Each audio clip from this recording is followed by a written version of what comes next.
இந்தியாவில் உள்ள பழமையான சிவ ஆலயங்கள், குறிப்பாக பஞ்சபூத தலங்கள் மற்றும் பிற முக்கிய சிவத்தலங்கள், புவியியல் ரீதியாக கிட்டத்தட்ட 79 கிழக்கு தீர்க்கரேகையில் லாஞ்சிடியூட் ஒரே நேர்கோட்டில் அமைந்துள்ளன.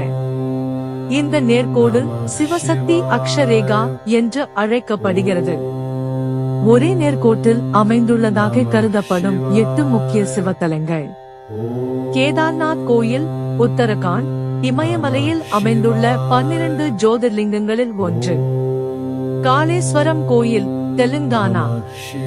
முக்தீஸ்வரர் மற்றும் காளேஸ்வரர் ஆகிய 2 லிங்கங்களை கொண்ட தலம். ஸ்ரீகாளஹஸ்தி கோயில் ஆந்திர பிரதேசம். இது பஞ்சபூத தலங்களில் காற்று, வாயு தலம் ஆகும். ஏகாம்பரநாதர் கோயில் காஞ்சிபுரம் தமிழ்நாடு. பஞ்சபூத தலங்களில் மண், நிலம் தலம் ஆகும். அண்ணாமலையார் கோயில் திருவண்ணாமலை தமிழ்நாடு. பஞ்சபூத தலங்களில் நெருப்பு, அக்னி தலம் ஆகும்.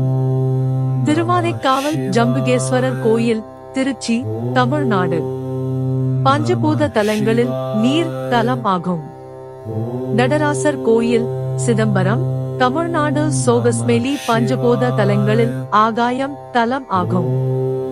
ராமநாத சுவாமி கோயில் ராமேஸ்வரம் தமிழ்நாடு. தென்னிந்தியாவின் புனிதமான ஜோதிர்லிங்க தலம். இந்த வரிசையில் உள்ள 5 கோயில்கள் இயற்கையின் 5 மூலப்பொருட்களை நிலம், நீர், நெருப்பு, காற்று, ஆகாயம் குறிக்கின்றன.